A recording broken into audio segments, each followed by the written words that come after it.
Hello, good morning. I'm Eric Jensen, the CTO and co-founder of Causality Link. We're a fintech startup based in Salt Lake City that's building a unique artificial intelligence. Today, I'll be discussing how our approach to natural language processing can benefit long-term investors. First, a few words about Causality Link.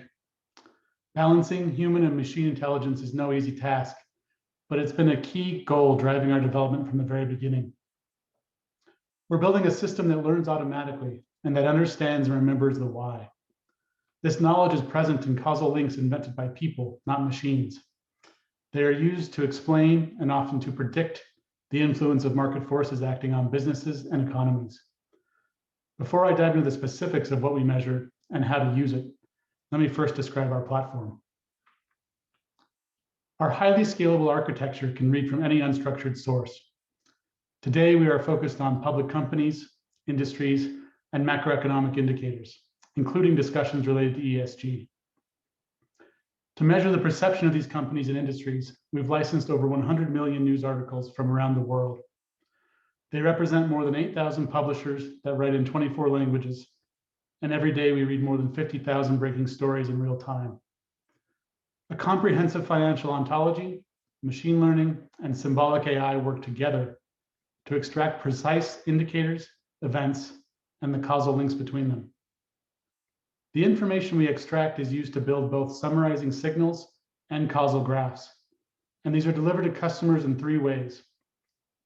A web-based software as a service platform targeted directly to investors and analysts, a data feed going back to 2014 that's updated and synchronized every hour, and finally, by a set of analytical dashboards that can be tailored to a specific portfolio, sector, industry, or monitoring use case with less training and technical rigor.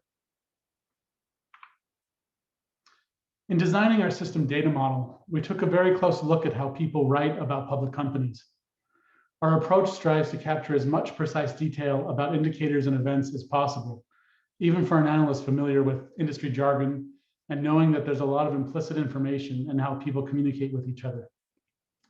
To describe what is being measured, we allow for a multidimensional set of characteristics or descriptors to be associated with each individually recorded mention.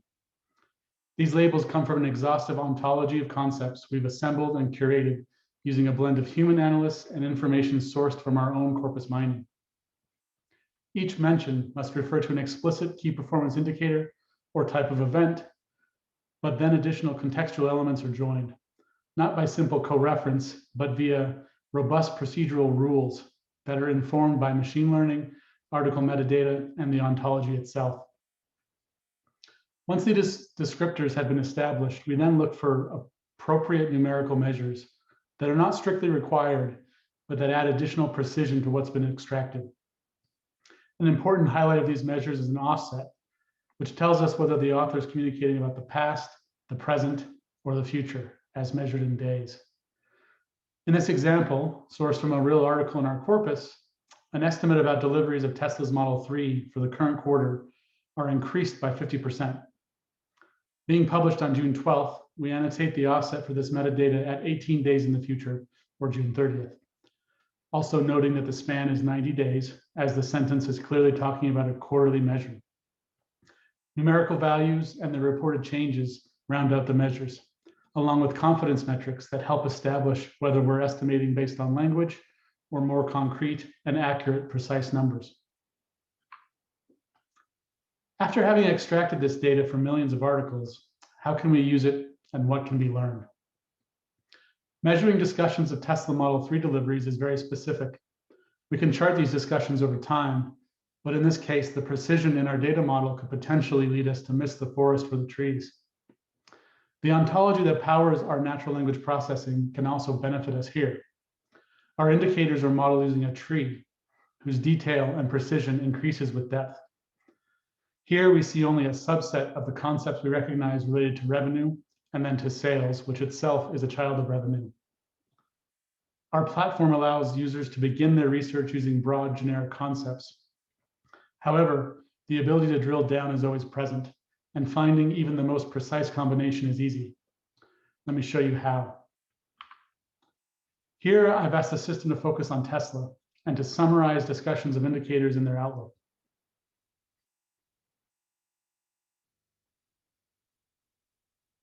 I'll focus on revenue and take a look at discussions occurring over the past 18 months.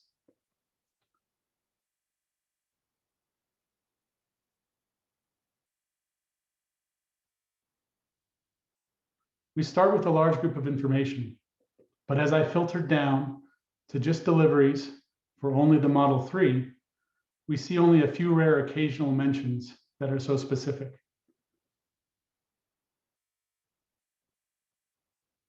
30 in January, 9 in February, and 6 in March. If by contrast, we remove some of these filters and look at all discussions of revenue that aren't model specific, but then also include a generic bundle of indicators that are all related to revenue, we see significantly more data accumulate with an accelerating focus that peaks in January of 2021. These blue bars signify attention, but not consensus. By toggling and looking at the discussions of revenue increasing or decreasing, we get less data that's more meaningful. Finally, we look at the information as a percentage positive, and suddenly the consensus is clear. Revenue has been very bullish for Tesla, only dropping to a split consensus briefly in March of 2020. To view those discussions, we simply click on a time period, and the system can provide detailed indicators and quotes supporting each data point. This same methodology works across all companies and for more than 400 groups of indicators. Looking at just one indicator, or even one related group of indicators, is a valuable way to understand how that individual factor has performed.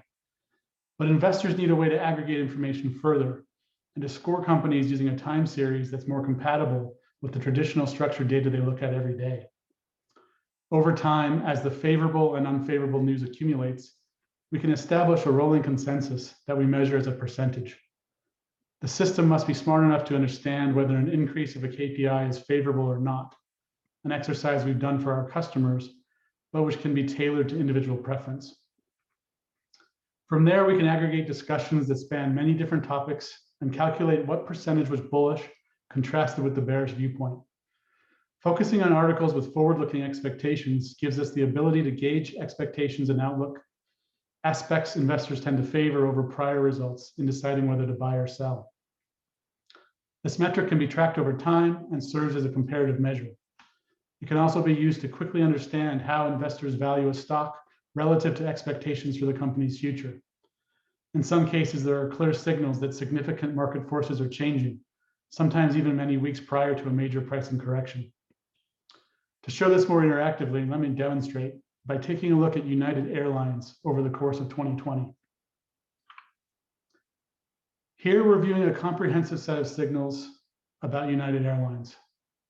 Across the top, we see a bar chart that details the daily number of mentions of indicators and the proportion of that news that was favorable or unfavorable.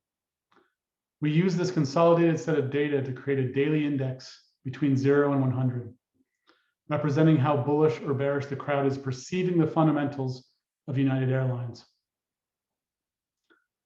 Across the left, we see another distribution, ranked in decreasing order, of the groups of indicators contributing to this score for the entire one-year period. Our system understands whether authors are reporting results or looking towards the future. By filtering to the latter, we get a more precise daily measure of expectations for United. Now, to understand how these relate to the stock price, I will overlay daily closing prices. We clearly see that some strongly negative information was present in the news as early as the end of January 2020. To confirm this and establish which indicators led the subsequent stock price drop, we will isolate them.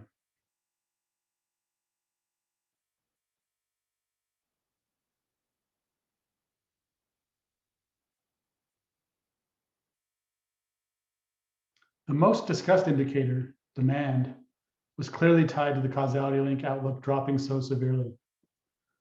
Clicking on the bar, we can see that safety measures and canceled flights caused a muted reaction to the stock price.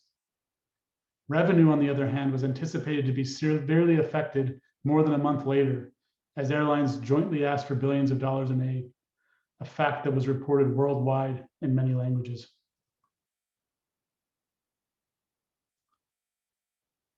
This screen represents a new way to understand the wisdom and focus of the crowd reflected in news. Investors can quickly isolate discrepancies and make a more informed decision with less fear that they've missed something. Now that you understand how Causality Link tracks, aggregates, and scores the outlook for companies, how can a longer-term investor leverage those new signals? Both our software platform and our API allows for surfacing and ranking companies by interesting new criteria. An active investor is often caught between prioritizing defending his holdings and looking for new ideas. I've broken down some of our capabilities across these two activities. The decision to sell is never easy, and it's far too easy to let emotion drive an exit. And our ability to measure the outlook and detect deterioration can help drive a more rational and quantitative decision-making process. Emerging events and themes are monitored continuously and reduce the inevitable fear of missing out that can otherwise soak up inordinate amounts of time and energy to defend against. On the other hand, to find that next big win, it's not unusual to start with a hypothesis. Using our solutions, sectors and industries can be viewed with a different lens that helps shed light on whether the crowd might already have a similar thesis or whether in fact an idea might be novel.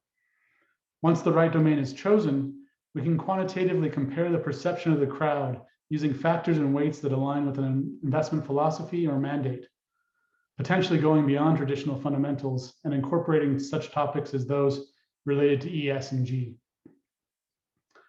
There's a lot to unpack on this slide, and I don't have time to deep dive on all of them. The example here is looking at what our outlook scores for Tesla and Ford were saying at the start of 2021. The surprising thing at that time was how underappreciated Ford was, despite revenue and prices both being very bullish, far better than most in their industry.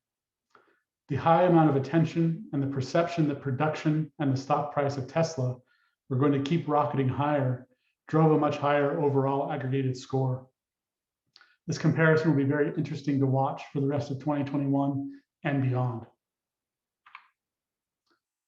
In summary, Causality Link collects, aggregates, and delivers comprehensive worldwide indicators, events, and causal links. Our content is licensed and fully reproducible, and the insights we extract are transparent, precise, and represent a new meaning behind sentiment that's much more attuned to supporting investment decisions. We can deliver daily measures for a vast array of concepts that include the macroeconomy, sectors and industries, or data spanning over 36,000 tickers. Our platform can be extended to read custom content, including broker research, earnings call transcripts, or even proprietary in-house analysis. We welcome the opportunity to demonstrate the platform in action, answer questions, or to start a free evaluation process. Thank you very much for your time. Please feel free to contact me at eric@causalitylink.com. I look forward to hearing your feedback. Enjoy the conference.